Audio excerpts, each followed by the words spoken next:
Comment trouver la formation en ligne qui va nous correspondre? Celle qui est adaptée à notre profil, mais celle aussi qui est adaptée au profil de l'entrepreneur et par rapport aussi à ce que va délivrer la formation. Parce que ce que je remarque, je ne sais pas si les autres entrepreneurs, les autres personnes qui font du business en ligne seront d'accord avec moi, mais ce que je remarque, c'est qu'en fait, plus les années passent et plus les clients semblent réticents à l'idée d'acheter parce qu'il y a tellement eu d'arnaques, il y a tellement eu de personnes qui se sont mises sur le créneau du business en ligne qui étaient peut-être un peu meilleures en marketing, mais pas meilleures sur le fond. Du coup, il y a eu beaucoup de personnes qui ont fait de la publicité, qui ont fait de gros lancements, qui ont duré pendant 1 an, 2 ans, qui ont fait le max d'argent et qui sont partis. Mais ils ont arnaqué des dizaines de milliers de personnes. Du coup, les personnes sérieuses qui veulent toujours apprendre sont toujours présentes, mais maintenant elles se méfient, j'ai l'impression, 10 fois plus avant d'investir dans une formation. Réussir à savoir si une formation, ça va être pour nous ou pas. Par rapport, surtout, je dirais, à l'entrepreneur. Est-ce que la personnalité de l'entrepreneur match avec vous? Est-ce que sa vision de la liberté correspond avec la vôtre? On a chacun sa vision de la liberté. La vision de la liberté dans ma thématique, ça va être beaucoup de faire 1 million d'euros par an. Ça va être pour beaucoup d'avoir un agenda au maximum rempli de coaching. Pour moi, ma vision de la liberté, ça va être tourner où je veux, quand je veux, si j'en ai envie. Donc, chacun a sa vision de la liberté au niveau des valeurs. Est-ce que déjà ça correspond avec vous? Ensuite, au niveau de sa pédagogie. Il y a beaucoup d'entrepreneurs qui sont doués dans le marketing, mais qui sont nuls en pédagogie. Donc, est-ce que déjà, dans son contenu gratuit, vous comprenez ce que la personne veut dire? Est-ce qu'elle explique bien? J'ai vu qu'il pouvait être intéressant de proposer un extrait gratuit de la formation en ligne, voir si c'était possible. Ou alors, en tout cas, mettre un extrait gratuit de la formation en ligne directement sur la page de vente. Comme ça, la personne a une idée de ce qu'elle peut avoir comme contenu. Je me souviens qu'il y a à peu près de ça une dizaine d'années, j'ai acheté un cours en ligne assez cher chez un entrepreneur. Et j'étais choquée parce que la formation, je crois qu'elle coûtait à peu près 200 €. Et le gars se contentait juste d'écrire sur une tablette avec des brouillons qui ne ressemblaient à rien du tout. Et en fait, ça m'avait choquée en fait que pour 200 € on puisse vendre ça. Mais voilà, ça m'a juste choquée au niveau de la forme sur le coup. Mais finalement, la personne l'a expliqué très bien. Et certes, la forme n'était pas là, mais le fond était là. Les idées étaient tout à fait pertinentes. Il avait de l'expérience. Donc en fait, c'est juste mon côté peut-être, je sais pas, féminin. J'ai toujours aimé l'école, pédagogue. On veut que ce soit propre, clair, beau. Mais en tout cas, au niveau de la forme, enfin au niveau du fond, c'est le principal. Après, la forme, les gens sont plus ou moins sensibles, mais c'est pas vraiment ça qui compte le plus. Ce qui compte le plus, c'est la promesse. Et est-ce que dans la formation, il y a cette promesse qui est délivrée? Donc de toute façon, ce qui fait une page de vente, c'est 80% clairement la promesse. Après, le texte de vente, les gens vont plus ou moins le lire, mais en tout cas, il faut vraiment que ça réponde à une problématique. Donc ça déjà. Ensuite, voir au niveau des témoignages clients. Peut-être commencer par déjà acheter une formation de cette personne qui coûte pas trop cher. La plupart des entrepreneurs sortent des formations en ligne 1 fois par trimestre à peu près. Donc, il y a un moment donné, sûrement que cette personne va sortir une formation qui coûte un peu moins cher, ou alors vous êtes dans une période où vous allez pouvoir vous le permettre, et comme ça, vous allez pouvoir juger un petit peu de la qualité de ce que la personne propose. Et il faut savoir que ce n'est pas parce que la personne propose, c'est pas une formation à 200 € et une autre personne va proposer une formation à 50 € que le contenu va être totalement différent. En fait, ça dépend surtout à qui on s'adresse aussi. Il y a des personnes dans ma thématique qui font des formations qui coûtent 200, 500 €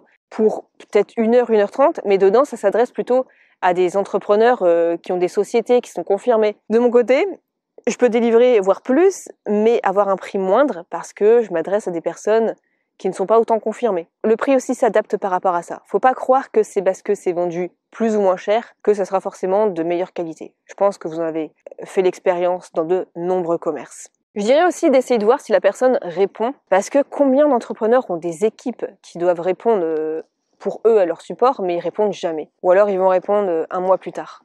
Enfin, c'est abusé. Je n'ai jamais délégué le support client, et je réponds toujours moi-même. Alors certes, parfois je peux répondre en 1 heure, parfois je peux répondre au bout de 3, 4, 5 jours, maximum 1 semaine, mais je réponds toujours. Essayez déjà de voir ce sérieux-là. Si la personne déjà n'a pas une bonne équipe qui va répondre personnellement à vos questions, à vos interrogations avant même d'acheter, et vous leur dites voilà, j'hésite à acheter cette formation-là, mais j'ai une question par rapport à ça, est-ce que vous pouvez m'en dire plus? et que l'entrepreneur déjà ou le support client ne répond déjà même pas à ça, c'est mal parti. Faites attention à ça. Essayez de voir aussi si vous pouvez trouver les coordonnées publiques de la personne. Enfin, dans les coordonnées, je parle du numéro de société. Est-ce que la personne elle a un bon numéro de SIRET? Est-ce qu'on voit son siège social? Essayez de voir par rapport à ça, parce qu'il y en a beaucoup qui vont même pas créer de statut d'auto-entrepreneur, qui vont arnaquer des gens. Donc je dirais aussi que la publicité Facebook, faites attention, n'achetez pas forcément directement une publicité sur Facebook. Même parfois, même si c'est pas cher, 7 €, la personne elle peut continuer d'enregistrer vos données clients, donc faites attention. En fait, je dirais comme conseil de prendre le temps de connaître l'entrepreneur, de suivre son contenu gratuit ou ses réseaux sociaux et de vous décider plus tard si vous pouvez lui faire confiance. Et puis aussi, je dirais plutôt d'acheter que quelque chose dont vous avez vraiment besoin. Parce que des promesses marketing peuvent être assez sexy. Par exemple, gagner 1000 € en une semaine en vendant une feuille spéciale avec un pouvoir magique sur Internet. J'ai pas de feuille pour vous montrer, mais je sais pas. Ou du sable magique. Si vous vendez ce sable magique-là, eh bien, vous allez pouvoir multiplier. Ça va pouvoir se transformer en or. Enfin, il y en a, ils sont... Parfois, plus c'est gros, plus ça passe. C'est ça qui est bizarre. Quand je vois, par exemple, parfois les formations qu'ils vendent le plus sur System.io, bon, côté spirituel, tu vas recevoir 10 lingots d'or si tu récites 3 fois jambon, gingembre devant ton frigo. C'est trop bizarre. Franchement, plus c'est gros, plus ça passe parfois. Je sais même plus ce que j'allais dire. Ça y est, c'est revenu. N'achetez pas forcément une formation en ligne parce que la promesse, elle est attractive, mais plutôt parce que vous allez vraiment en avoir besoin dans votre business en ligne. Ça va vraiment vous apporter quelque chose. Et faut pas que ce soit un achat compulsif, entre guillemets.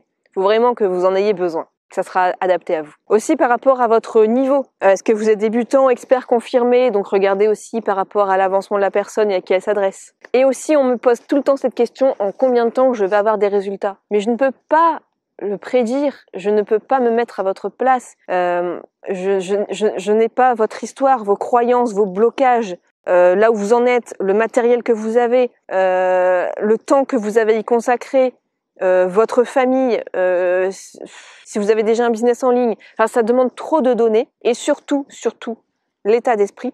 J'ai beaucoup trop de personnes qui me disent en combien de temps je vais avoir des résultats. Bah, je sais pas, ça dépend ça dépend peut-être de 100 facteurs en fait. Donc je ne peux pas, ça serait du hasard de dire ça.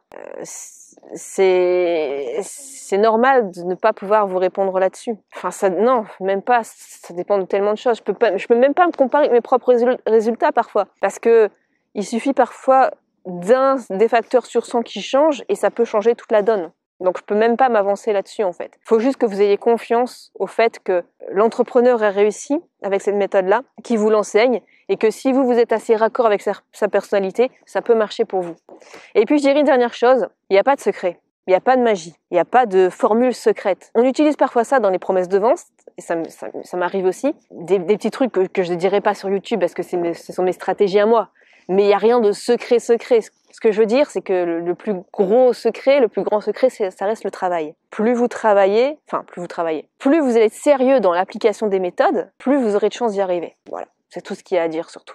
Et à chaque fois que j'achète une formation, je la consomme tout de suite et souvent je la termine dans les 48 heures, même si elle dure 10 heures. J'adore apprendre et donc déjà, le nombre de personnes qui vont jusqu'au bout de la formation, je crois qu'on doit être à 5%. Et c'est comme ça chez tous les autres entrepreneurs. Ça aussi, ça joue beaucoup en fait au niveau du facteur. Donc déjà, regardez toute la formation et puis vous aurez 90% de chances de réussir. Donc voilà, j'espère que ça vous aura aidé à savoir si une formation est faite pour vous ou pas. Je vous retrouve dans une prochaine vidéo et je vais continuer ma balade. Le printemps arrive.